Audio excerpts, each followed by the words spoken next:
Di dalam kehidupan kita sebagai seorang muslim, minimal 5 kali dalam sehari semalam kita mendengar seruan untuk mendirikan solat yang disebut azan.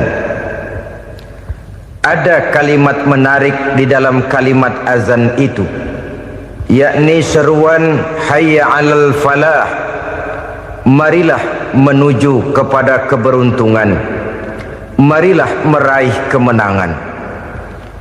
Seruan ini adalah kecenderungan dari setiap manusia, apapun warna kulitnya.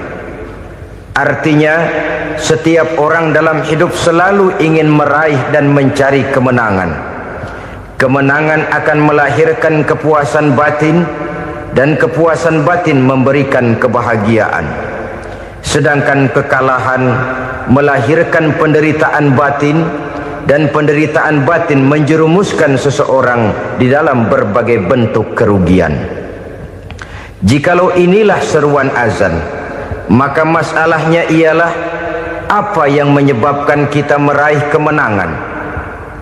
Al-Quranul Karim memberikan tuntunan dan ajaran kepada kita bahwa orang-orang yang memperoleh kemenangan itu tidak lain adalah orang-orang yang bertakwa. Hanyalah mereka yang bertakwa kepada Allah Subhanahu wa ta'ala pada akhirnya akan tampil sebagai pemenang. Lalu siapa orang yang bertakwa itu? Dijelaskan dalam awal-awal Al-Baqarah, orang yang bertakwa yang akan meraih kemenangan. Pertama, allazina yu'minuna bil ghaib, yaitu orang-orang yang beriman kepada yang gaib, percaya bahwa ada alam yang gaib, alam yang abstrak, alam yang tidak bisa dijangkau oleh salah satu daripada panca indera kita. Mereka percaya dan beriman kepada adanya malaikat, beriman kepada adanya iblis dan jin, beriman kepada adanya alam kubur, beriman kepada adanya alam mahsyar, beriman kepada adanya alam akhirat, beriman kepada adanya surga dan neraka. Beriman bukan cuma sekedar beriman dalam ucapan bibir saja, tetapi beriman yang nilai iman itu mampu mewarnai gerak dan gaya hidupnya. Iman yang meresap sampai ke tulang sumsum, kemudian memberikan dampak positif di dalam kehidupan manusia. Alam, kita tahu, adalah sesuatu yang selain Allah, dan Allah bukanlah alam. Apapun namanya selain daripada Allah, itu adalah alam. Alam pada hakikatnya terbagi menjadi dua. Ada alam syahadah, alam nyata, alam konkret, alam yang bisa dijangkau oleh salah satu indera kita. Kemudian ada alam ghaib, alam yang tidak bisa dijangkau oleh panca indera kita, alam metafisika, alam abstrak, alam yang wajib kita imani keberadaannya. Kita percaya bahwa malaikat itu ada, kita percaya kepada jin, bahwa jin itu ada, kita percaya kepada adanya iblis dan setan. Bukan percaya kepada iblis dan setannya, percaya bahwa iblis dan setan itu ada. Itu termasuk salah satu daripada sifat orang yang bertakwa kepada Allah. Saudara-saudara kaum muslimin rahimakumullah, kecenderungan pembangunan yang lebih bersifat materialistis biasanya menggeser aspek kehidupan rohani. Orang berpikir empiri, dan dalam pola pikir yang demikian maka alam gaib tidak lagi mendapat perhatian. Aspek kehidupan yang bersifat rohaniah malah mulai ditinggalkan. Akibatnya terjadilah kepincangan di dalam kehidupan kita. Pernah ada satu pengalaman pribadi dalam perjalanan kembali ke tanah air. Dalam pesawat di sebelah kanan saya duduklah seorang Jerman namanya Heiner Simonsen. Iseng saya ajak kenalan, saya ajak ngobrol, saya tanya dia. Saya bilang, Mas Henner ini. Kalau pesawat yang kita tumpangi ini jatuh ke bawah, kira-kira apa yang bakal terjadi, Mas? Dia bilang, kita semua akan mati. Begitu? Ya. Oke. Apa itu mati? Tanya saya. Dia bilang, untuk tahu apa itu mati, kita harus tahu lebih dahulu apa itu hidup. Saya pikir nih bule bisa ngomong juga. Baiklah kata saya. Apa hidup menurut Anda itu?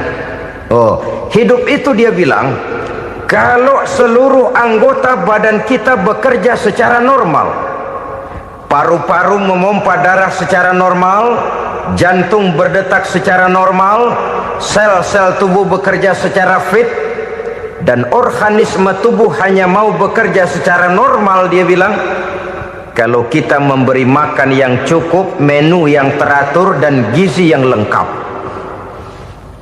Saya bilang, kesimpulannya apa, Ner? Dia jawab, hidup adalah dari tangan ke mulut. Life is from the hand to the mouth, kata dia. Hidup adalah dari tangan ke mulut. Jadi masalah hidup tidak lebih daripada masalah isi perut. Orang pergi pagi, pulang sore, peras keringat, banting tulang, perut yang dibelain. Saya bilang, you are wrong. Sampean salah, Ner. Kamu orang Islam bukan? Bukan. Pantas. Kenapa saya salah? Dia bilang, ya jelas salah. Salahnya di mana? Kamu ini manusia.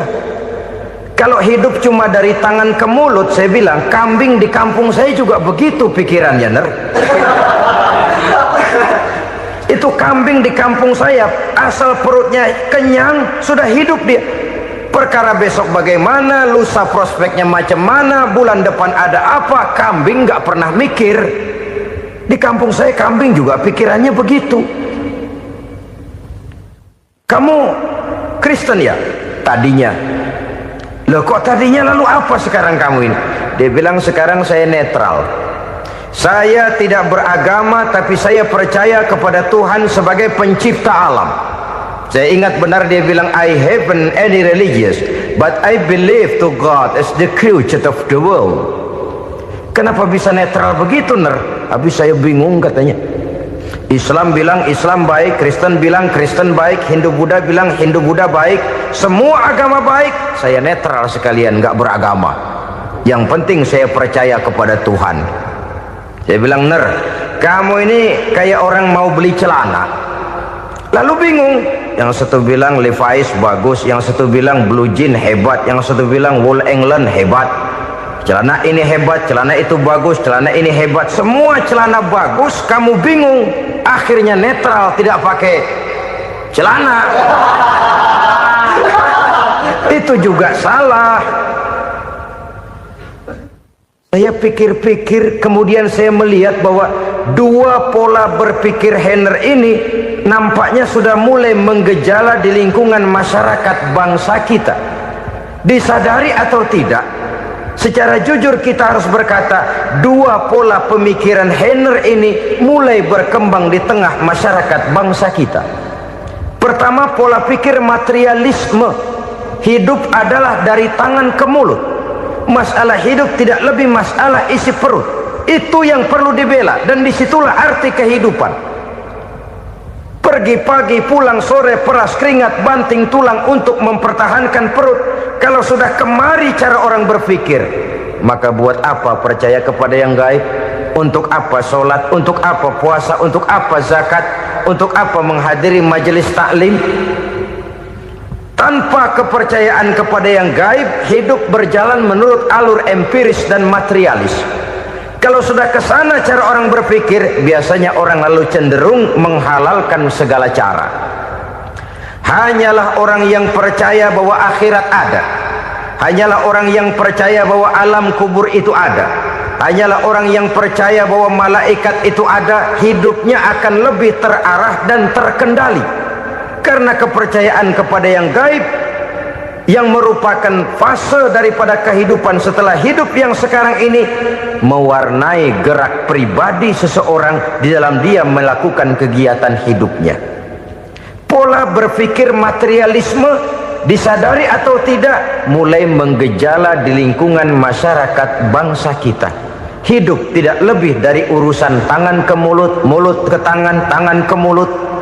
Asal perut sudah kenyang, hiduplah sudah. Perkara bagaimana prospek hari yang akan datang, bagaimana akhirat, tidak jadi persoalan. Ini yang oleh Nabi diperingatkan, ad-dunya sijnul mu'min wa jannatul kafir. Dunia adalah penjara bagi orang beriman dan surga bagi orang kafir. Dulu di zaman Belanda hadis ini pernah disalah tafsirkan, disalah artikan, digunakan sebagai senjata untuk mengkebiri dan membuat impoten umat Islam. Sudahlah umat Islam gak usah macam-macam, kata Belanda. Dunia ini kan penjara buat orang Islam, surga buat orang kafir. Di penjara jangan bertingkah.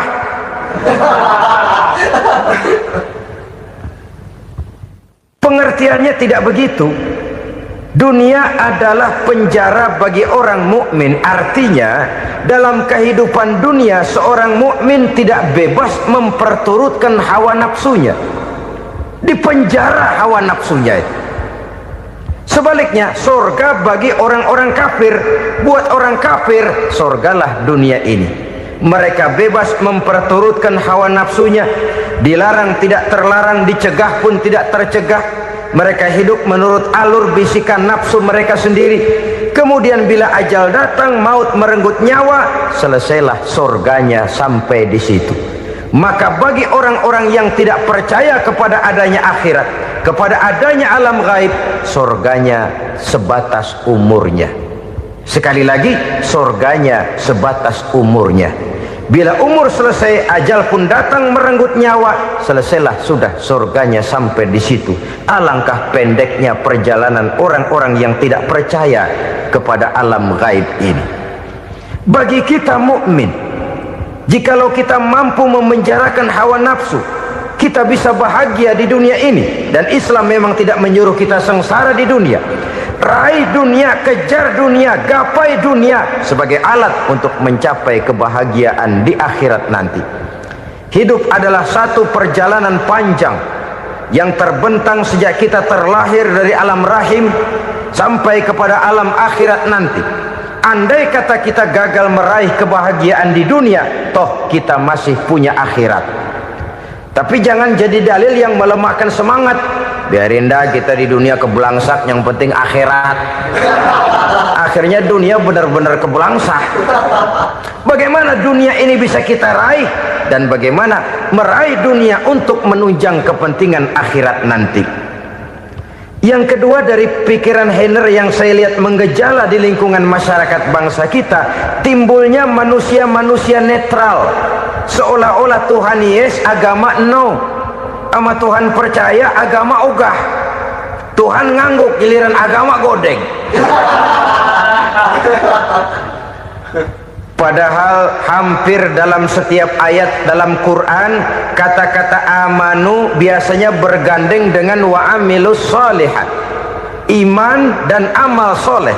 Ini sebagai isyarat Tuhan dan agama jangan pernah dipisah-pisah. Apabila kita bertuhan, maka kita harus beragama. Apabila kita beragama, maka agama itu harus bersumberkan dari Tuhan yang kita imani itu. Tidak mungkin kita pisah, Tuhan yes, agama no. Sama Tuhan percaya tapi agama bikin sendiri. Sembayangnya cukup bengong 2 jam madep ngulon.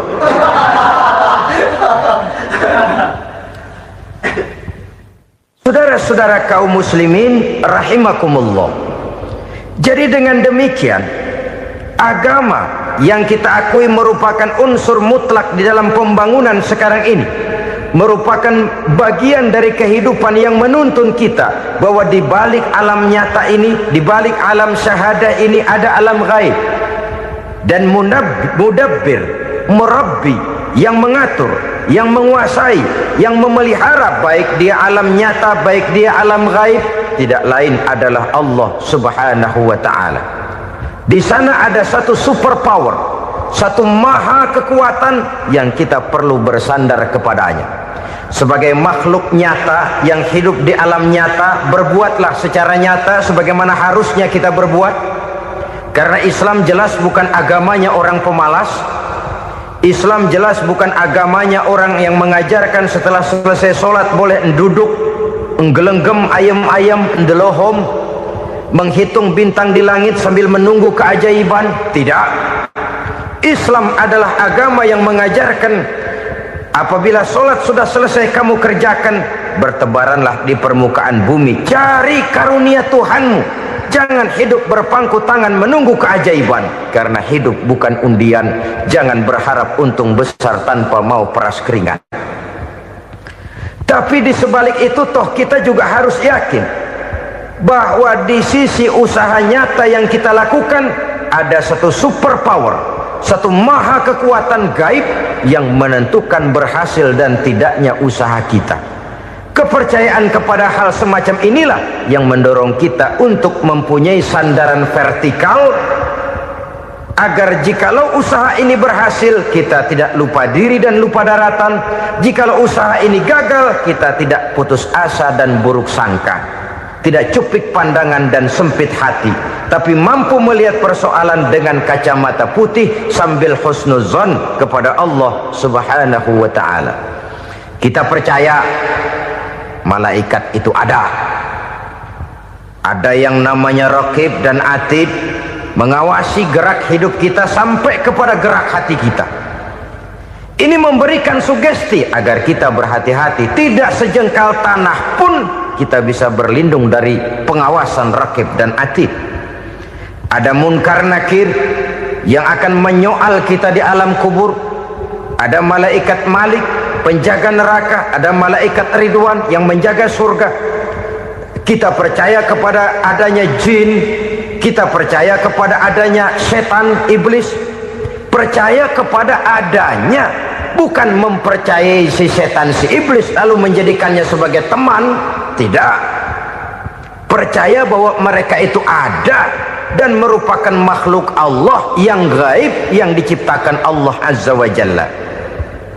Kepercayaan kepada alam gaib memberikan motivasi terhadap gerak lahir manusia, sehingga dengan motivasi kepercayaan kepada yang gaib, gerak lahir jadi lebih terarah, jadi lebih terpelihara. Pernah seseorang bertanya, "Pak, apakah adanya akhirat bisa dibuktikan secara ilmiah?" Saya bilang tidak bisa, tidak bisa. Kenapa? Karena yang berangkat nggak pernah pulang kembali lagi. Kalau dia pulang kemari bisa kita tanya bagaimana enak di sono. Cuma secara moral saya katakan, lebih beruntung orang yang percaya kepada akhirat daripada yang tidak. Sekarang saudara percaya akhirat ada, lalu saudara baik-baik di dunia, sholat, puasa, zakat, menolong orang lain, menebarkan kebajikan. Saudara mati, andai kata akhirat tidak ada, toh dalam hidup saudara sudah berbuat baik. Paling tidak nama saudara akan dikenang sebagai orang baik. Sebaliknya, saudara percaya, kata saya, bahwa akhirat tidak ada, lalu hidup semau-maunya, tenggelam dalam maksiat dan munkarat, menentang Allah, tidak mau ruku dan sujud. Lalu saudara mati, kemudian akhirat ada, ayo mau apa? Bekal tidak punya.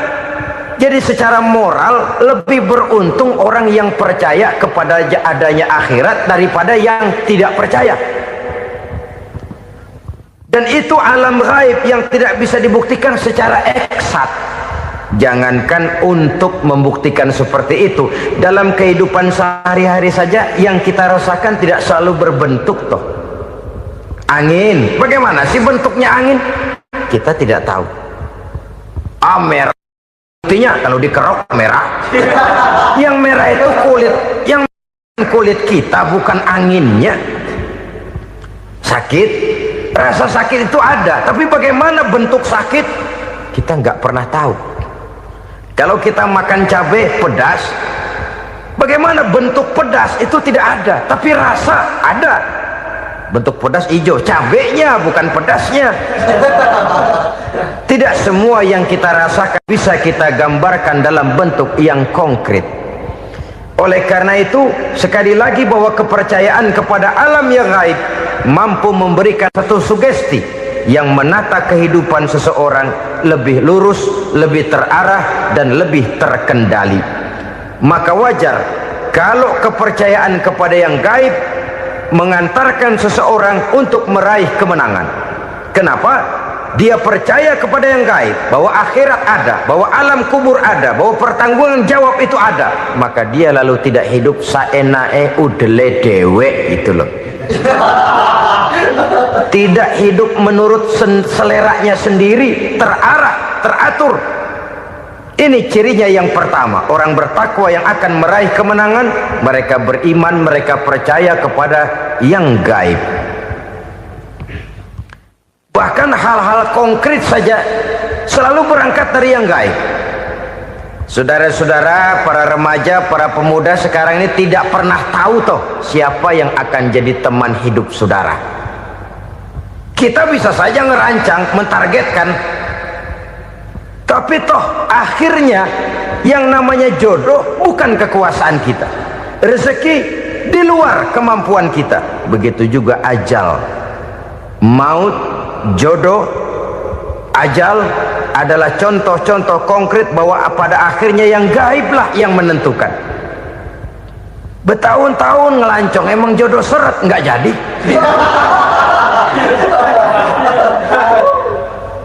Begitu kenal baru setengah malam nginep ditangkap hansip kan. Hal-hal semacam itu kadang-kadang kita berpikir suuzon, gilet, perempuannya cakep banget, lakinya rebek amat. Memang begitulah jodohnya.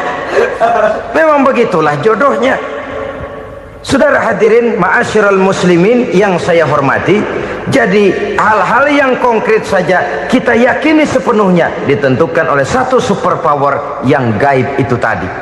Dari sanalah segala ketentuan itu berangkat dan kesanalah segalanya akan kembali. Maka kepercayaan kepada yang gaib meluruskan gerak hidup seseorang dan itu akan mengantarkan dia kepada meraih kemenangan. Satu. Yang kedua, wa yuqimuna shalah. Orang bertakwa yang akan meraih kemenangan itu adalah orang-orang yang mendirikan sholat.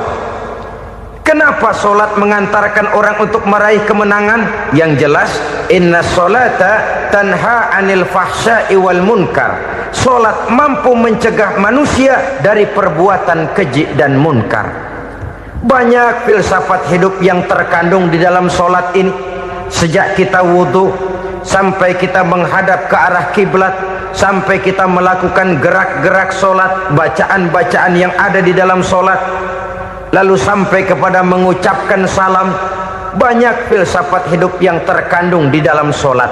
Umpamanya saja, setelah takbiratul ihram mulai kita dengan sholat dalam posisi berdiri, diajarkan dalam kitab-kitab fikih agar kita melihat ke arah tempat sujud. Ini kan filsafat kehidupan. Kalau kamu sholat dalam posisi berdiri, lihat tempat sujud. Jangan sholat mata jelalatan, sebab nanti bisa mengurangi kekhusyuan. Jadi wajar kalau yang dikatakan bahwa yang paling afdol adalah shaf yang di depan. Kenapa? Secara harfiah pengertiannya akan lebih mengundang kekhusyuan. Kenapa? Kalau kita di shaf paling depan di masjid umpamanya paling banter kita lihat tembok. Tapi kalau kita shaf di tengah atau di belakang, orang-orang di depan kita pun akan kelihatan. Yang bajunya loreng, yang bajunya genggang, yang bajunya macam-macam. Kita lihat, kadang-kadang kita pikirin, ada yang bajunya bolong. Kita sholat tapi dalam hati, nih orang bajunya robek yang nggak tahu apa. Ada saja hal-hal yang mengusik kekhusyuan kita. Oleh sebab itu diajarkan dalam posisi berdiri, lihat, arahkan pandangan matamu kepada tempat sujud. Ini kan filsafat kehidupan. Maksudnya apa? Kalau lagi diri lihat dong tempat sujud. Kalau udah di atas ingat dong sama yang bawah. Kalau sudah tinggi, ingat dong dari mana kamu berangkat. Kalau sudah berkuasa, bantu dong yang lemah. Kalau sudah kaya, santuni dong yang miskin. Kalau sudah alim, bimbing dong yang awam. Ini filsafat kehidupan. Dalam posisi berdiri, kau lihat tempat sujud. Ini akan melahirkan kepekaan sosial, di mana seseorang mau tahu kepada orang lainnya. Bagaimanapun kaya kita, tinggi pangkat dan jabatan kita, jikalau hidup hanya untuk kepentingan perut sendiri saja, rasanya belum membawa manfaat di dalam kehidupan kita. Tapi efek yang tertinggi sesungguhnya, solat mencegah manusia dari perbuatan keji dan munkar. Perbuatan keji dan munkar, walaupun kelihatannya mendatangkan uang, membawa keuntungan, tapi itu keuntungan semu, keuntungan sementara. Dengan menipu orang lain kita bisa dapat untung, tapi tidak membawa berkah, dan itu adalah kerugian besar dalam kehidupan kita. Maka untuk meraih kemenangan harus dimulai dengan membentuk kepribadian yang tegar, memiliki sandaran vertikal yang langsung kepada Allah Subhanahu wa ta'ala, dan itu hanya bisa kita tempuh melalui jalur ibadah formal yang sudah ditentukan Allah, yakni solat yang 5 waktu. Untuk memperkuat itu ada solat-solat sunnah, rawatib, nawafil sebagai terminal kontrol cadangan untuk memelihara stabilitas temperatur batin di dalam kita berhubungan dengan zat yang maha gaib, yaitu Allah Subhanahu wa ta'ala. Orang sering bertanya, Pak, itu tetangga saya nggak sholat, duitnya nggak habis-habis, Pak. Nggak sholat tapi mobilnya tambah terus, nggak sholat tapi usahanya makin maju. Tapi di sisi lain ada orang yang rajin sholat, rezekinya butak bener, anaknya mana kurus, mana korengan. Saudara hadirin ma'asyiral muslimin rahimakumullah, harus saya katakan bahwa solat memang bukan untuk cari duit. Solat adalah sandaran vertikal kita kepada Allah. Sedangkan soal rezeki itu berkaitan dengan sifat Allah maha pengasih dan maha penyayang. Allah maha pengasih, siapapun dikasih kalau mau usaha. Allah maha penyayang, tidak semua orang disayang oleh Allah Azza wa Jalla. Dan belum tentu banyak harta itu merupakan nikmat. Mungkin juga istidraj. Artinya istidraj itu dikasih tapi diambulin, kalau bahasa Betawinya itu. Dikasih tapi diambulin, itu bukan merupakan nikmat sesungguhnya, lebih merupakan azab dari Allah Subhanahu wa ta'ala.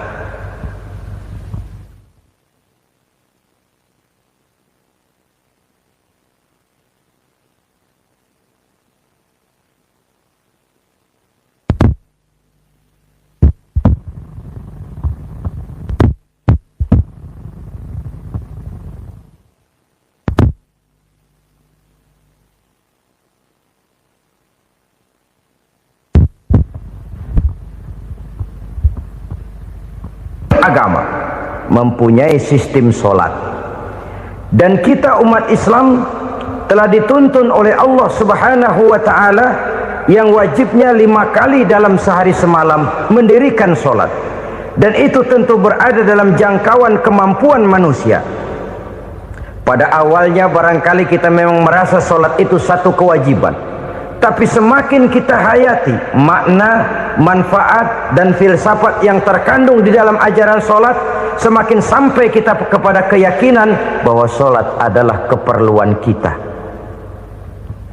Sehingga pada waktu tertentu dinilai puncaknya, kita tidak lagi akan berkata saya wajib solat, tapi kita akan berkata saya perlu solat. Kalau kita sudah merasakan itu adalah keperluan kita, nah di sanalah kita baru akan merasakan ruginya kalau hal itu tidak kita laksanakan. Sepanjang kita masih berkata saya wajib sholat, kita akan lebih merasakan dia sebagai beban ketimbang sebagai keperluan. Yang jelas Allah tidak memerlukan ibadah yang kita laksanakan ini. Dengan kata lain, Andai kata satu dunia penuh ini orang tidak ada yang sholat satu pun, Allah tidak akan turun dari jabatan Tuhan. Jangan lalu berpikir kalau kita ngambek se-RW kagak sembahyang Tuhan tekor kali ini ya. Tentu tidak. Itu perlunya kita, bukan perlunya Allah. Dan pada induknya kita akan berkata, saya perlu agama. Kalau secara induk kita sudah memerlukan agama, maka konsep-konsep yang ada di dalam ajaran agama itu pun adalah juga merupakan keperluan kita. Baik dia bernama sholat, baik dia bernama puasa, baik dia bernama zakat, baik dia bernama haji, seluruhnya adalah keperluan kita. Dan sesuatu yang kita perlukan apabila tidak kita laksanakan akan melahirkan kerugian di dalam kehidupan.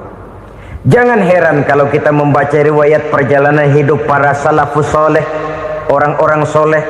Ada yang tahajud sampai 100 rakaat, ada yang sholat malam kakinya sampai bengkak. Kita sekalinya bengkak biri-biri. Ada yang sholat membaca surah dalam Al-Quran sampai khotam Quran. Kok mau?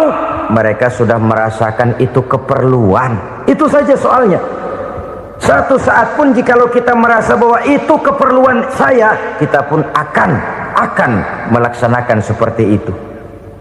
Keperluan saya dalam kehidupan. Inilah yang kedua. Yang ketiga, orang bertakwa yang akan meraih kemenangan itu, wa mimma razaqnahum yunfikun. Mereka membelanjakan sebagian daripada rezeki yang diberikan Allah kepada mereka. Mereka infakkan di jalan Allah. Ada satu dialog menarik. Satu hari seorang anak muda bertemu dengan seorang kakek-kakek yang sudah dikenalnya baik. Bertanyalah anak muda ini, "Kek, umur kakek berapa tahun?" 15 tahun, kata si kakek. Anak kakek berapa orang? 1. Harta kakek berapa banyak? 15 juta. Si anak muda ini bengong, lalu protes, "Kok kakek bohongin saya?" "Kenapa?" "Saya tahu umur kakek 70 tahun. Kenapa ngaku 15? Saya tahu anak kakek 5. Kenapa bilang 1? Saya tahu kakek miliuner, miliaran uang kakek. Kenapa ngaku cuma 15 juta? Begini, kata si kakek tadi. Benar, umur saya 70 tahun. Tapi dari umur yang 70 tahun itu baru 15 tahun terakhir ini saya merasakan ibadah kepada Allah. Meninggalkan maksiat, jauh dari segala macam munkarat. Maka yang 15 tahun inilah yang benar-benar saya rasakan sebagai umur saya. Benar anak saya 5, tapi yang 4 susah diatur. Cuman 1 rasanya nih yang bakal jadi si buah hati belahan jantung berlanjut cerita penerus sejarah. Cuma 1 ini yang saya harapkan, yang akan jadi anak soleh, yang akan membuat saya menerima pensiunan pahala. Kalau yang 4 apek dah, nggak ada harapan. Yang 1 nyekek botol melulu. Oh begitu, iya. Lalu kenapa kakek bilang harta kakek cuma 15 juta padahal saya tahu kakek uangnya miliaran, depositonya banyak? Ya karena 15 juta itulah yang saya ingat yang pernah saya belanjakan di jalan Allah. Saya merasa itulah harta saya yang sebenarnya. Yang miliaran yang saya simpan di bank kelak, kalau satu saat saya mati, akan jadi rebutan di antara anak-anak saya. Iya kalau anak saya soleh kayak yang 1 ini. Kalau yang 4 tadi udah tulen dia bakal berantem dah berebut tuh. Jadi 15 juta yang saya belanjakan di jalan Allah inilah yang saya merasakan benar-benar harta saya yang sesungguhnya. Dialog ini patut menjadi bahan renungan kita bersama. Diberikan kita umur 40, 50, 60, 70, 80. Berapa tahun dari umur yang diberikan itu yang jalan mulus, yang kita gunakan untuk melaksanakan ibadah? Banyak harta kita simpan di bank, di lemari, di dompet, di tas. Tapi berapa yang sudah kita depositokan di jalan Allah yang akan menemani kita di hari kita kembali nanti? Maka orang bertakwa yang akan meraih kemenangan, wa mimma razaqnahum yunfikun, mereka membelanjakan sebagian dari rezeki yang diberikan Allah di jalan Allah subhanahu wa ta'ala. Ma'asyiral muslimin rahimakumullah, zahirnya memang kita memberikan kepada orang lain, tapi hakikatnya kita menyimpan untuk diri kita sendiri. Kita memberikan kepada yatim piatu 25.000, zahirnya kita memberikan si yatim, hakikatnya kan kita cuma nyimpan. Saya berikan, titip kepadamu, ini untuk saya di akhirat. Kau boleh belikan baju, kau boleh belikan untukmu makan, kau boleh bayarkan sekolahmu, ini untuk saya. Hakikatnya kita nyumbang masjid 1 juta, zahirnya kita berikan kepada panitia masjid, tapi hakikatnya kan cuma titip 1 juta ya untuk saya di alam kubur nanti. Silahkan kau boleh belikan semen, ini uang, belikan besi, belikan pasir, saya cuma sekedar titip untuk kepentingan saya. Hakikatnya kita cuma sekedar menitip. Sebagaimanapun pada hakikatnya, apapun yang kita miliki dalam kehidupan kan cuma sekedar hak guna pakai, bukan hak milik mutlak. Harta kita, rumah kita, kendaraan kita, kebun kita, pabrik kita, hak guna pakai saja. Hak milik mutlak cuma untuk Allah subhanahu wa ta'ala. Saudara-saudara kaum muslimin rahimakumullah, ini yang ketiga. Kemudian yang keempat, orang-orang bertakwa yang akan meraih kemenangan, allazina yu'minuna bima unzila ilaika, mereka yang beriman, mereka yang percaya kepada apa yang telah diturunkan kepadamu Muhammad, ay Al-Quran, yakni Al-Quranul Karim. Setelah percaya kepada yang gaib, mendirikan solat, kemudian menginfakkan sebagian dari rezeki yang diberikan Allah, mereka juga lalu percaya kepada yang diturunkan terhadap Nabi, yaitu tidak lain Al-Quranul Karim. Sekali lagi di sini, percaya bukan hanya sekedar percaya saja, tetapi percaya lalu menjadikan Al-Quran itu sebagai pedoman hidup. Sebab memang Al-Quran itu adalah GBHM, garis-garis besar haluan muslim. Apa yang harus kita lakukan, apa yang harus tidak kita lakukan, bagaimana mestinya kita bertingkah laku dan berbuat, seluruhnya tercantum di dalam Al-Quranul Karim. Itu sebabnya ketika satu hari Aisyah ditanya bagaimana akhlak Rasul, beliau menjawab, kana Rasulullah sallallahu alaihi wasallam khuluquhul Quran. Akhlak daripada Rasulullah tidak lain adalah Al-Quran. Jawaban simpel ini memberikan gambaran bahwa keseluruhan daripada konsepsi Quran sudah diterjemahkan dalam kehidupan Rasulullah sallallahu alaihi wasallam. Karena kita tahu akhlak adalah keseluruhan dari gerak hidup manusia, sejak ia berpribadi, berumah tangga, bertetangga, bermasyarakat, sampai kepada berbangsa dan bernegara. Al-Quran tetap memberikan sentuhan nilainya. Oleh karenanya, orang-orang yang bertakwa adalah orang-orang yang menjadikan Al-Quran sebagai pedoman dalam kehidupannya. Dan kita yakini Al-Quran diturunkan kepada Nabi Muhammad bukan merupakan produk Nabi Muhammad. Isi dan redaksinya langsung dari Allah subhanahu wa ta'ala. Kemudian cirinya yang kelima, orang bertakwa yang akan meraih kemenangan itu, wa ma unzila min qablika, tidak hanya sekedar percaya kepada yang diturunkan terhadap Nabi Muhammad yaitu Al-Quran, mereka juga percaya kepada apa yang pernah diturunkan kepada para nabi, kepada para rasul sebelum Nabi Muhammad. Percaya kepada adanya suhuf, percaya kepada adanya Taurat, percaya kepada adanya Injil, percaya bahwa Allah dahulunya sudah menurunkan Taurat kepada Musa, percaya bahwa Allah sudah menurunkan Injil kepada Isa, percaya Injil ada, Taurat ada, diturunkan Allah untuk Isa dan Musa, tetapi tidak wajib mengamalkannya karena kita sudah diberikan Al-Quranul Karim. Ini yang perlu saya garis bawahi. Kita percaya Allah telah menurunkan Injil dahulu kepada Isa. Kita percaya bahwa Allah telah menurunkan Taurat dahulunya kepada Nabi Musa. Kadang-kadang ini dijadikan dalih, dikacaukan pengertiannya.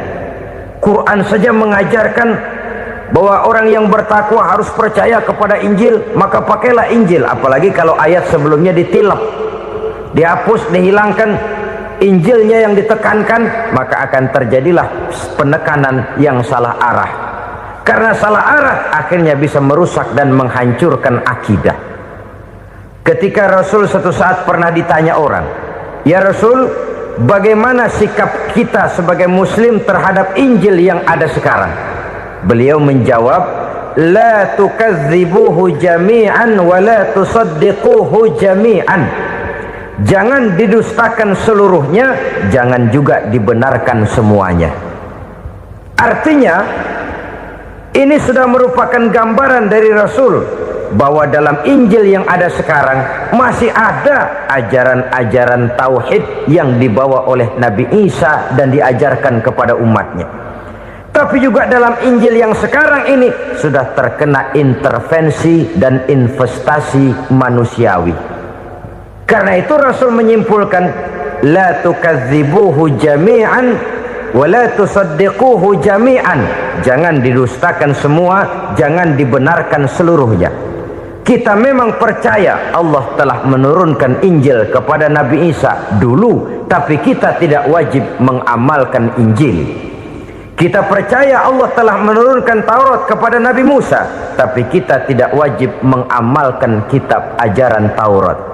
Yang wajib kita percayai dan kita amalkan hanyalah Al-Quranul Karim. Kenapa? Oleh karena baik yang ada di dalam Taurat, baik yang ada di dalam Injil, tentu tercakup di dalam Al-Quran sebagai kitab terakhir yang diturunkan oleh Allah Subhanahu wa Ta'ala. Dan itu wajar. Kalau seorang pejabat mau mengeluarkan satu keputusan baru, tentu dia harus meninjau keputusan-keputusan lama. Andai kata dianggap tidak berlaku, dianggap tidak relevan lagi, maka keputusan-keputusan lama itu tentu sudah dianggap tidak berlaku. Sebagian daripada aturan-aturan dalam keputusan lama yang masih dianggap relevan tercantum dalam keputusan baru yang wajib diamalkan. Begitulah hubungannya antara Al-Quran, Taurat, Zabur, dan Injil. 4 kitab samawi yang diturunkan Allah masing-masing kepada Zabur untuk Nabi Daud, Taurat untuk Nabi Musa, dan Injil untuk Nabi Isa alaihi wassalatu wassalam. Ketiga-tiga kitab itu kita percayai adanya. Kita yakini Allah telah menurunkan Zabur, Taurat, dan Injil, tapi kita tidak wajib mengamalkannya. Yang wajib kita mengamalkannya sekarang ini tidak lain hanyalah Al-Quranul Karim saja, karena ia mencakup apa yang ada di dalam Zabur, apa yang ada di dalam Taurat, dan apa yang ada di dalam Injil. Keotentikannya bisa dipertanggungjawabkan. Ya, tapi kan Nabi Muhammad sudah mati 14 abad yang lalu, dan di zaman beliau Al-Quran kan belum dikodifikasikan, belum ditulis. Bagaimana keotentikannya bisa dipertanggungjawabkan? Mudah saja. Allah berjanji, inna nahnu nazzalna dzikra wa inna lahu lahafizun. Kami yang menurunkan Al-Quran dan kami yang akan menjaga dan memeliharanya. Allah turunkan Quran, Allah menjaganya. Bagaimana cara Allah menjaga Al-Quran itu? Banyaknya orang-orang yang hafaz Al-Quran. Hafaz Al-Quran 30 juz, 114 surah, 6.666 ayat. Sehingga jangankan satu kata, jangankan satu ayat, satu kalimat saja berubah sudah akan timbul reaksi dan mudah dimengerti.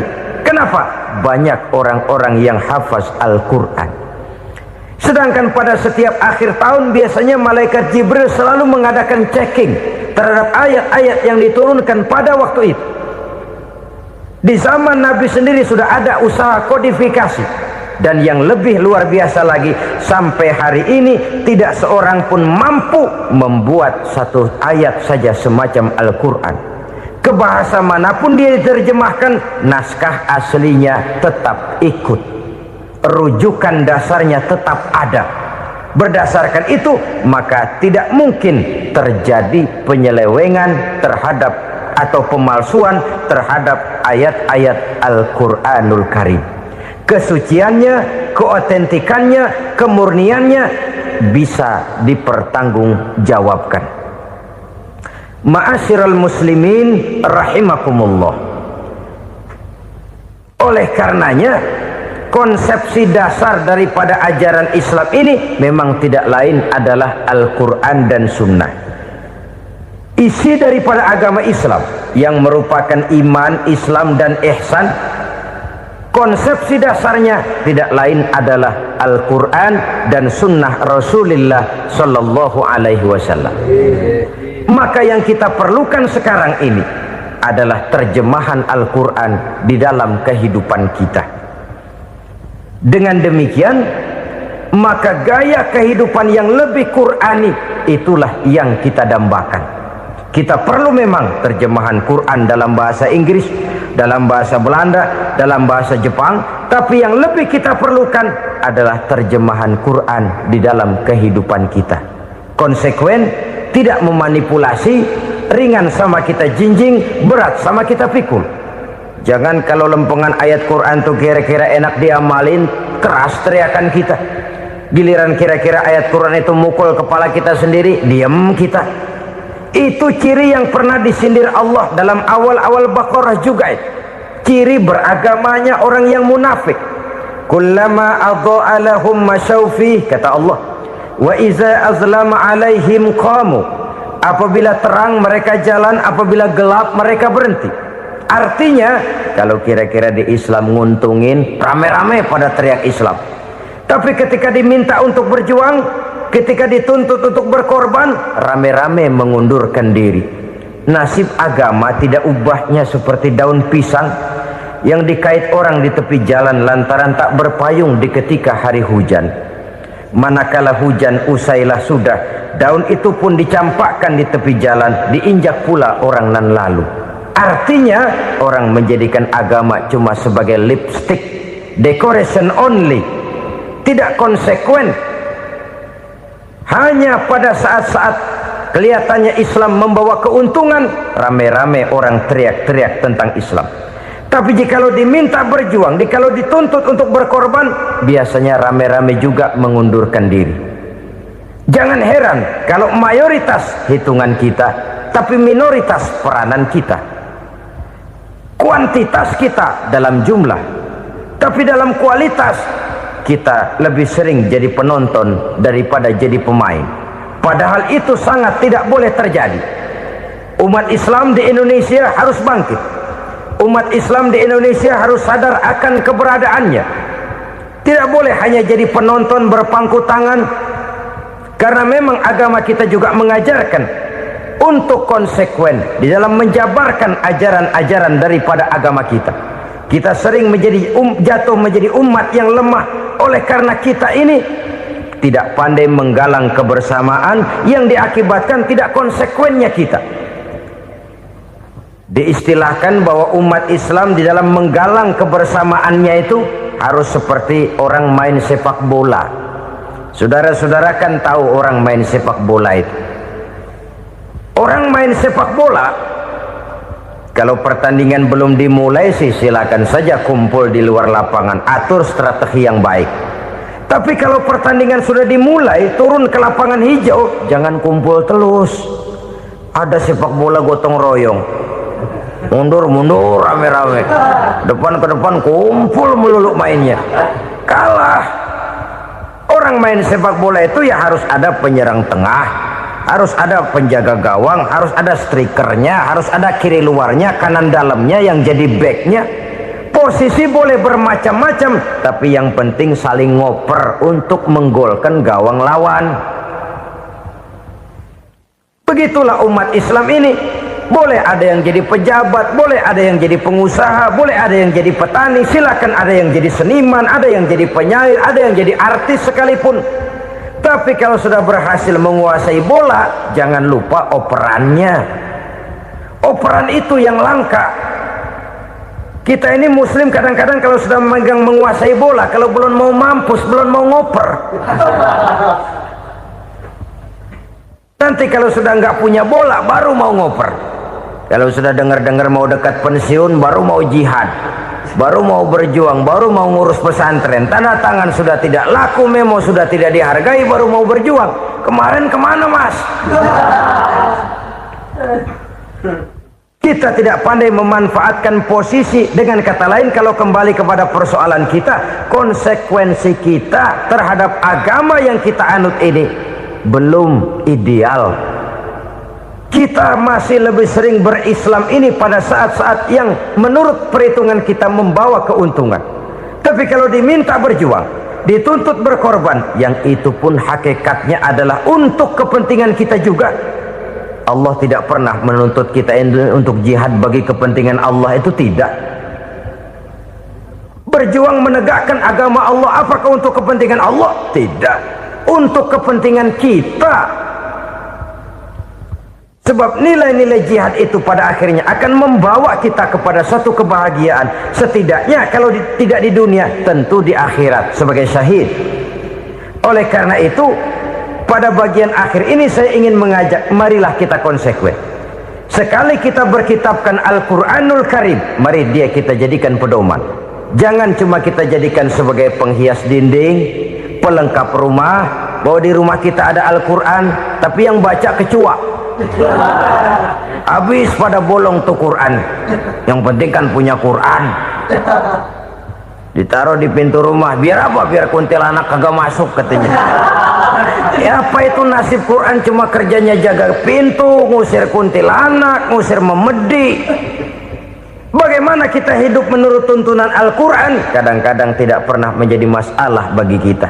Maka bagaimanakah Al-Quran akan mungkin membawa keberkahan dalam hidup kalau ajarannya kita injak-injak dalam keseharian kita? Mewujudkan gaya hidup yang lebih Qurani, itulah yang akan kita rintis di dalam kehidupan kita, bertahap, step by step, menurut kemampuan yang ada pada kita. Jika jalan ini tidak bisa kita selesaikan, percayalah akan ada generasi penerus yang akan melanjutkan usaha dan cita-cita mulia itu. Jadi percaya kepada Taurat, percaya kepada Injil, sekedar percaya Allah dahulunya sudah menurunkan itu, tapi kita tidak wajib mengamalkannya. Kenapa? Generasi Injil masa berlakunya sudah kedaluarsa. Taurat masa berlakunya sudah kedaluarsa. Injil pernah berlaku untuk orang Nasrani di zaman Nabi Isa. Taurat pernah berlaku untuk orang Yahudi di zaman Nabi Musa.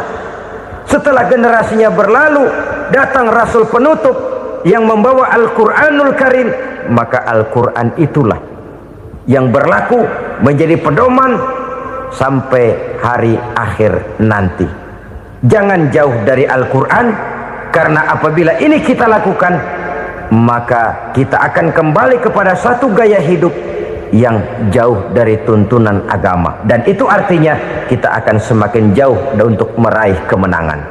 Saudara-saudara kaum muslimin rahimakumullah, yang keenam, yang terakhir, orang-orang bertakwa yang akan meraih kemenangan itu wabil akhirati hum yuqinun, mereka percaya, mereka yakin seyakin-yakinnya akan adanya hari akhir, di mana seseorang akan mempertanggungjawabkan seluruh perbuatannya di dalam hidup ini, dan tidak ada satu perbuatan yang bagaimana kecilnya sekalipun yang tersembunyi dalam pandangan manusia yang tidak akan dibukakan persoalannya di mahkamah Qadi Rabbul Jalil di akhirat nanti. Itulah sebabnya maka percaya kepada akhirat disebut secara khusus. Padahal di awal tadi sudah dijelaskan yu'minuna bil ghaib, percaya kepada alam gaib, dan alam gaib ini termasuk akhirat. Kenapa pada bagian akhir disebut lagi akhirat? Karena ternyata bahwa kepercayaan kepada adanya akhirat merupakan induk dari kepercayaan terhadap adanya malaikat, setan, jin dan lain sebagainya, dan akan lebih memberikan sugesti dalam kehidupan manusia untuk meluruskan gerak hidupnya. Jikalau satu saat tergerak hati akan berbuat kejahatan, ingin mencuri, sadarlah, awas ada akhirat. Sebab kalau kita cuma teriak awas ada polisi, itu cuma tertunda sementara. Begitu polisi meleng, embat. Kalau kita ingin berbuat jahat cuma berteriak awas ada hansip, cuma sementara hansip itu ada. Tapi kalau ceritanya awas ada akhirat, mau menyeleweng awas ada akhirat, mau berjudi awas ada akhirat, mau mencuri awas ada akhirat. Keyakinan yang akan meluruskan gerak hidup manusia sehingga gerak itu jadi lebih terarah dan terkontrol, tidak merugikan baik diri sendiri, lebih-lebih orang lain. Ternyata bahwa kepercayaan kepadanya adanya hari akhirat sanggup menjadi sumber daya kontrol dari kehidupan manusia, sehingga ia tidak terjebak dalam perbuatan maksiat dan munkarat. Saudara-saudara kaum muslimin, inilah saja yang kita bicarakan pada pertemuan kali ini. Semoga Allah subhanahu wa ta'ala memberikan kekuatan zahir dan batin kepada kita untuk dapat meraih kemenangan dengan beriman kepada yang gaib, mendirikan solat, membelanjakan sebagian dari rezeki yang diberikan Allah, percaya kepada Al-Quran, beriman kepada kitab-kitab yang diturunkan sebelum Al-Quran, lalu meyakini adanya hari akhirat. Saya percaya kepada sesuatu yang saya mengerti, sesuatu yang boleh dipelajari sejak TK sampai perguruan tinggi, sejak anak-anak sampai kakek nenek. Saya bukan percaya kepada sesuatu yang saya tidak mengerti tapi yang harus saya percaya. Saya justru percaya kepada sesuatu yang memang saya mengerti. Saudara-saudara, demikianlah bahwa Tuhan dalam Islam adalah Tuhan yang terbuka, rasional, boleh dipelajari sejak kakek-kakek sampai anak-anak, sejak TK sampai kepada perguruan tinggi. Lalu yang kedua, masih menurut kata dia, saya adalah pengagum Amerika, dia bilang, sebagai penegak hak-hak asasi manusia, sebagai pahlawan demokrasi yang pagi-pagi sudah mencanangkan di dalam dia punya Declaration of Independence bahwa semua manusia dilahirkan sama, all men are created equal. Saya kagum dengan itu, sampai pada satu saat menurut cerita dia, saya berada di New York, saya mau masuk sebuah restoran, saya tertegun ketika saya akan masuk. Di pintu restoran itu tertulis white only, white only, hanya melayani kulit putih. Artinya sing kulite ireng minggir. Saya gelo, saya nelongso, bahasa Inggrisnya. Katanya all men are created equal, semua manusia dilahirkan sama. Lah ini kok tegel-tegele, kok sampai hati bikin tulisan hanya melayani kulit putih. Sampai saya melihat dalam Islam ini betapa si kulit putih dan si kulit hitam duduk saling berdampingan. Masjid menjadi simbol semangat kebersamaan mereka. Siapapun masuk masjid, buka sepatu. Di sana mereka menghadap ke arah yang sama, menyembah Allah Tuhan yang sama, mengikuti cara Rasul yang sama, melakukan gerak yang sama, membaca bacaan yang sama, dengan bahasa yang sama. Persaudaraan seperti inilah yang lama saya dambakan. Ini kenapa saya memilih Islam. Saudara-saudara kaum muslimin, saya ingin menggunakan cerita ini sebagai pengantar bahwa salah satu misi Islam memang membebaskan manusia dari ras diskriminasi. Nabi menyatakan, innallaha la yanzuru ila suwarikum wa amwalikum, walakin yanzuru ila qulubikum wa a'malikum. Sungguh Allah tidak melihat tampangmu, Allah tidak melihat potonganmu, Allah juga tidak melihat hartamu. Yang Allah lihat adalah hati dan amal perbuatanmu. Islam membebaskan manusia dari ras diskriminasi. Dari manapun orang datang, apapun warna kulitnya, dari suku apapun ia dilahirkan, akidah mengikatnya dalam satu persaudaraan yang mesra, persaudaraan Islam. Nilai manusia dengan demikian bergantung kepada ketakwaannya. Takwa, seperti kita tahu, adalah bahasa Quran yang sudah menjadi bahasa kita. Sedemikian sering kalimat ini dipakai, sampai-sampai ia mengalami pergeseran dari arti yang sebenarnya. Takwa, sejauh yang kita baca dari peninggalan para ulama kita, mempunyai konotasi imtithalul awamir wajtinabun nawahi, melaksanakan seluruh yang diperintah Allah dan meninggalkan semua yang dilarangnya. Apa perbedaan prinsipnya?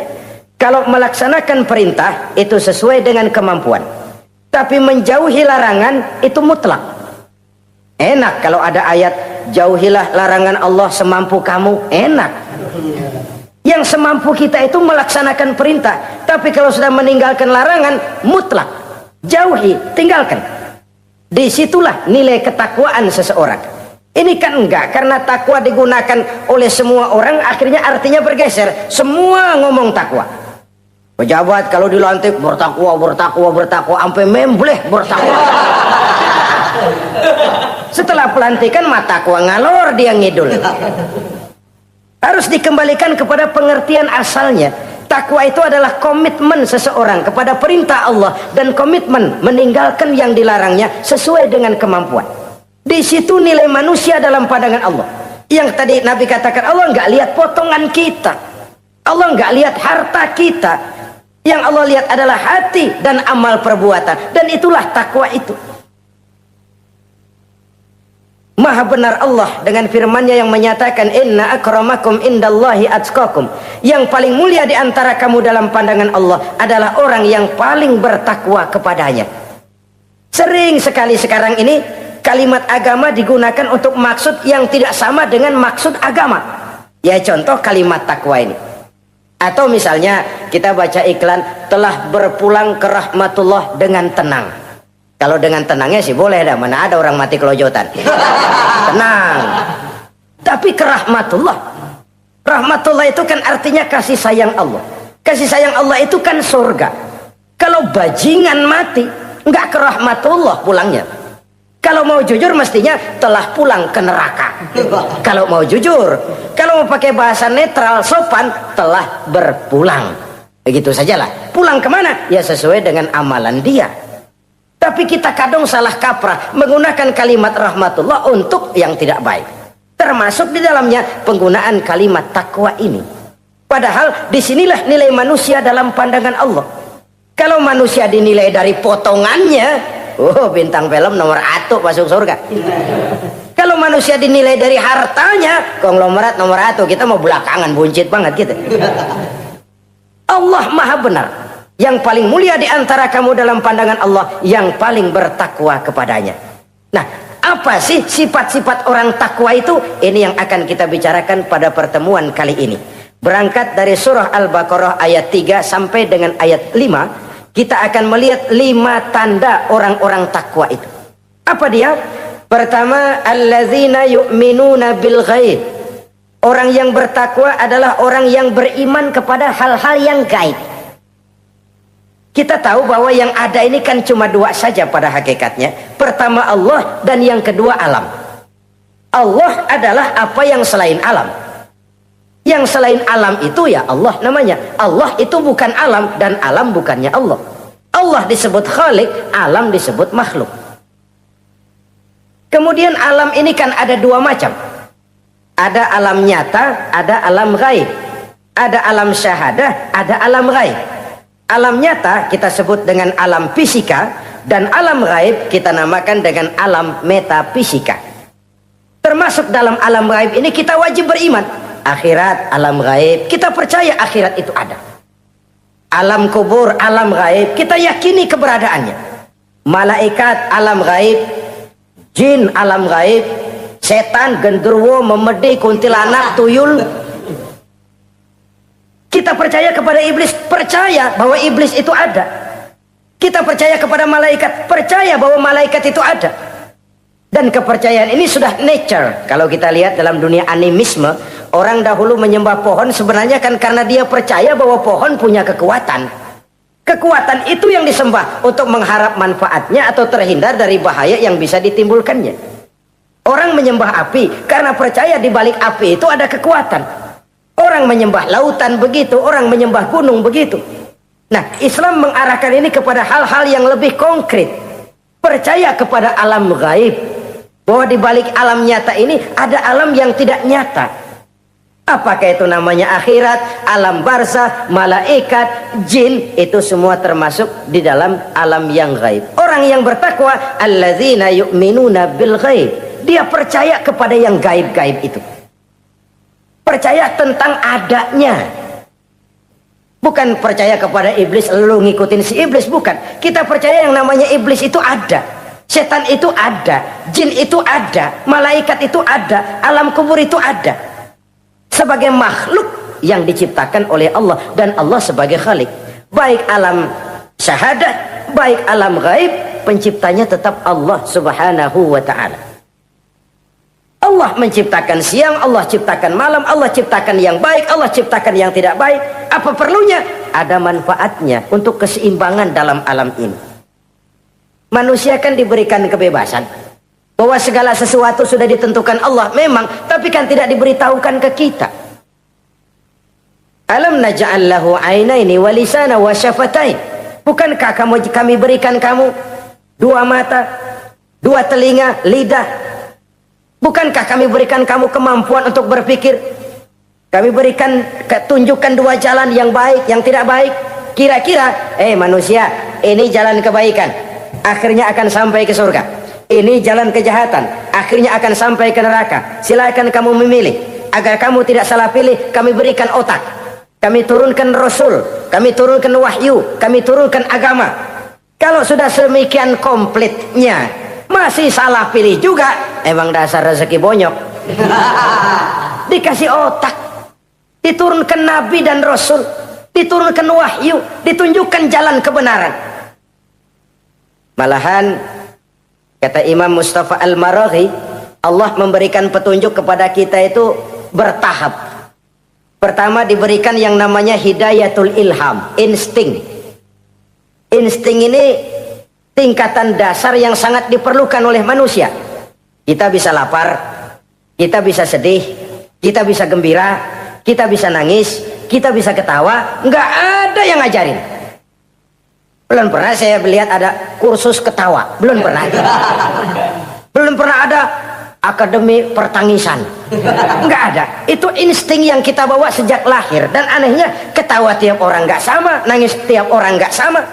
Itu insting. Bayangin kalau itu nggak ada, kita nggak bisa sedih, nggak bisa gembira, kita nggak bisa ketawa, nggak bisa nangis, polos hidup ini kayak boneka. Nggak ada insting.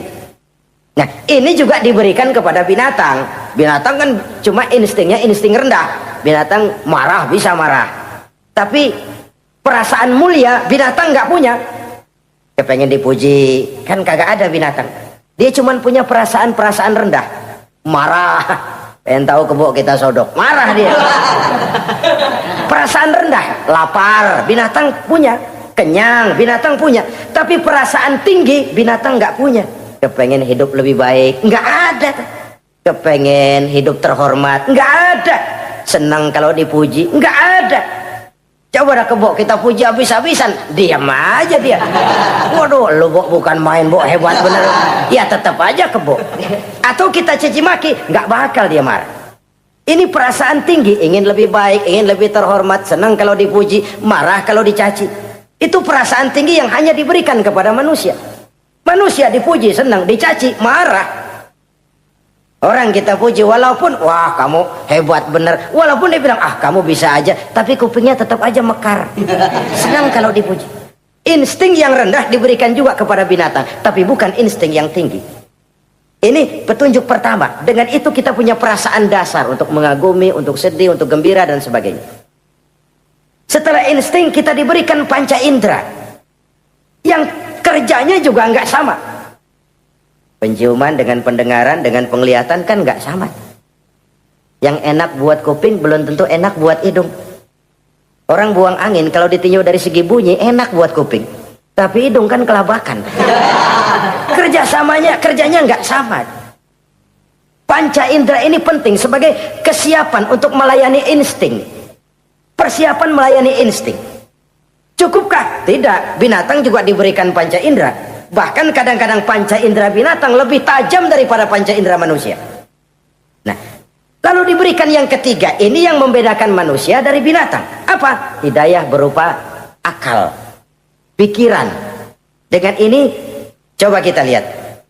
Manusia bikin rumah, burung bikin rumah. Tapi bandingkan rumah burung dari tahun atu, ya gitu-gitu aja. Tapi rumah manusia, Masya Allah, modelnya macam-macam. Ada yang kita dari jauh nggak ngerti, ini celengan apa rumah orang ini, bundar begini. Binatang bikin rumah, manusia bikin rumah. Binatang bikin rumah dengan insting, manusia bikin rumah dengan otak. Hasilnya berbeda. Manusia tidak punya sayap, tapi dengan otaknya dia bisa terbang lebih tinggi dari burung. Manusia tidak bernapas dengan insang, tapi dengan otaknya dia bisa nyelam lebih dalam daripada ikan. Ini kelebihan manusia dari binatang, diberikan otak. Belum cukup rupanya otak, karena otak ini penemuannya relatif. Apa yang dianggap hari ini benar, besok udah nggak benar. Apa yang hari ini otaknya bilang baik, besok dia bilang jelek. Apa yang hari ini otaknya bilang katakan jelek, besok dia bilang baik. Yang relatif tidak bisa dijadikan pegangan. Maka Allah lalu memberikan yang keempat, Hidayatuddin namanya, petunjuk berupa agama. Diberikan insting, diberikan panca indera, diberikan otak, lalu diberikan agama. Turun para rasul yang 25 itu yang merupakan mata rantai yang berkaitan, tidak terpisah. Misi samawi, semuanya sama bersumber dari Allah yang satu itu. Setelah agama datang, masih ada yang lebih penting. Apa? Hidayah yang disebut taufik. Persesuaian kehendak antara kita dengan Allah.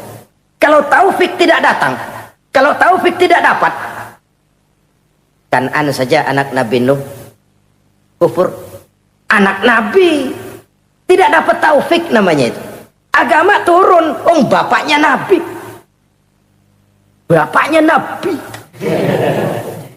Azar, ayahnya Nabi Allah Ibrahim, tidak mendapat taufik.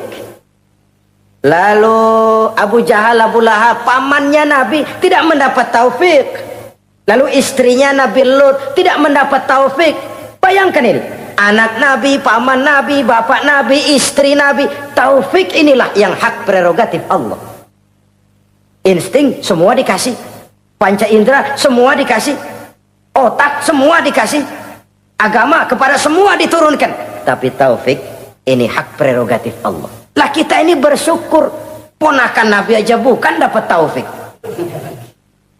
Tidak sekedar mendengar Islam, mendengar agama, tapi mengikuti agama itu sendiri. Inilah institusi-institusi yang diberikan Allah kepada kita. Jadi kalau sudah begini lengkap, manusia, nih aku kasih, tempuh jalan ini, masih salah juga, dasar sableng. Pantas kalau Allah mengadili. Pantas kalau Allah memberikan sanksi. Kenapa? Rasul udah turun, otak dikasih, panca indera dikasih, peringatan dikasih, masih salah juga. Pantas dong kalau diadili. Kecuali kalau Allah nggak nurunin apa-apa, hidup dah selagu-lagu lu sono, mau guling mau gupak terserah deh. Kalau begitu lalu ada pengadilan, nggak adil. Ini institusinya lengkap kok. Pantas kalau Allah mengadakan pengadilan di akhirat. Pantas kalau Allah meminta kita pertanggungan jawab. Komplit begini rupa. Nah, termasuk di dalamnya kita percaya kepada yang gaib ini. Bahwa ada yang tidak nyata di balik yang nyata ini. Ada yang kita percaya kebaikannya. Ada yang kita percaya sekedar percaya saja. Kayak setan, iblis, kita percaya adanya. Tapi kan nggak wajib ngikutin. Termasuk mempelajari ilmu-ilmunya setan, ilmu-ilmunya iblis. Tenung, santet, nujum-nujuman, ramal-ramalan, itu kan ilmu-ilmunya setan, ilmu-ilmunya iblis. Belajar saja pun jangan, belajar saja pun nggak boleh, apalagi sampai mengamalkannya. Karena tatkala kita belajar apalagi mengamalkan, kita sudah bersekutu dengan setan dan iblis. Na'udzubillah summa na'udzubillah. Ini yang pertama. Jadi orang yang bertakwa itu sifatnya yang pertama, dia percaya kepada yang gaib. Di balik yang nyata ada yang tidak nyata. Lah, saudara-saudara, jangankan yang alam seperti ini ya, alam kubur, alam akhirat. Masih di alam nyata ini saja ada sesuatu yang hanya kita bisa rasakan tapi nggak bisa kita lihat, nggak bisa kita pegang. Contohnya angin. Ada tuh, kita rasain tapi kan nggak bisa kita pegang. Bentuknya bagaimana kita nggak tahu. Wah, merah pak, kenapa? Buktinya dikerok. Itu mah merah kerokan, bukan warna angin merah. Sesuatu yang ada tapi hanya bisa kita rasakan. Pedas, makan cabai pedas. Pedas itu ada, tapi kan abstrak. Mana sih pedasnya? Nggak bisa kita pegang, nggak bisa kita lihat, tapi kita rasain. Oh, itu yang hijau mah cabai, Mang. Pedasnya mana pedasnya? Sesuatu yang cuma ada rasa, tanpa bentuk, tanpa bisa kita jamah. Ini satu langkah untuk mengantar kita memahami yang gaib, yang masih dalam alam nyata saja. Ada sesuatu yang kita cuma merasakan adanya, tapi kita nggak bisa lihat, kita nggak bisa pegang. Makanya ada orang tanya, Pak, itu kalau orang mati dibacain Fatihah di sono apa pahalanya nyampe tuh? Saya jawab, kalau ente nggak percaya mati dulu dah. Mati dulu, bacain Fatihah, tungguin di sono. Kalau nggak nyampe balik lagi kemari. Long bagaimana hal-hal yang kayak begitu? Wong sholat saja kita nggak tahu sholat kita diterima atau tidak oleh Allah. Kita puasa, kita hanya melaksanakan. Allah mau terima apa tidak kita nggak tahu. Itu yang nyata-nyata, apalagi sudah berkaitan dengan hal-hal yang gaib. Ini sifat yang pertama, orang yang bertakwa, alladzina yu'minuna bil ghaib, dia percaya kepada yang gaib. Alam kubur itu ada, alam akhirat ada, malaikat ada, jin ada, surga ada, neraka ada, dan lain sebagainya. Satu. Yang kedua, orang yang bertakwa itu wa yuqimunas shalah. Setelah percaya kepada yang gaib, mereka juga mendirikan sholat. Nah, mari kita lihat ayatnya. Selalu yang berkaitan dengan sholat itu kalimatnya yuqimunas shalah, mendirikan sholat, bukan mengerjakan. Gak ada ayat i'malis sholah, if'alis sholah, kerjakan sholat, gak ada. Selalu aqimis sholah, dirikan sholat. Kenapa? Kata para ulama, kalimat mendirikan ini mengandung makna istimrar, mengandung arti kontinuitas, ada kelanjutan. Mendirikan sholat artinya mengerjakan sholat dengan betul. Selesai sholat, ajaran sholat diterjemahkan dalam kehidupan. Itu artinya mendirikan sholat. Nah, kalau dilihat dari sisi ini, banyak di antara kita yang sudah mengerjakan sholat tapi belum mendirikan sholat. Sebab mendirikan istimrar, ada kesinambungan. Selesai sholat, ajaran sholat diterjemahkan di tengah-tengah kehidupan bermasyarakat. Sehingga sholatnya punya refleksi, sholatnya punya bias dalam membentuk kepribadian dirinya. Ini kadang-kadang rancu, yang sembahyang dia, yang nyolong dia, yang baca Quran dia, yang fitnah orang dia, yang sedekah dia, yang nyolong dia juga. Ansip bingung bagaimana mutusinnya. Kalau mendirikan sholat mengandung arti kesinambungan, selesai sholat, ajaran sholat diterjemahkan dalam kehidupan. Apa? Banyak tentunya. Misalnya sholat melahirkan sikap rendah hati, melahirkan keikhlasan, melahirkan sifat jujur, melahirkan sifat disiplin, dan lain sebagainya. Dan itu diterjemahkan dalam kehidupan. Kita lihat, ini anggota badan kita yang paling terhormat kan kepala. Kalau bercanda sama teman, dipegang tangan, kita masih senyum. Dipegang kaki kita masih senyum. Tapi kalau pala dikeplakin, jengkel bukan main. Kenapa? Al-Mukarram itu adanya di sini, otak, di kepala. Tapi kepala yang kita hormati ini, ketika sujud dengan di hadapan Allah, sama rendahnya dengan telapak kaki kita. Allahu Akbar. Yang besar cuma Allah. Manusia, kepala sama rendah dengan telapak kaki. Kesadaran ini membias, selesai sholat, kembali ke masyarakat, sombongnya hilang. Apalagi ikhlas. Sholat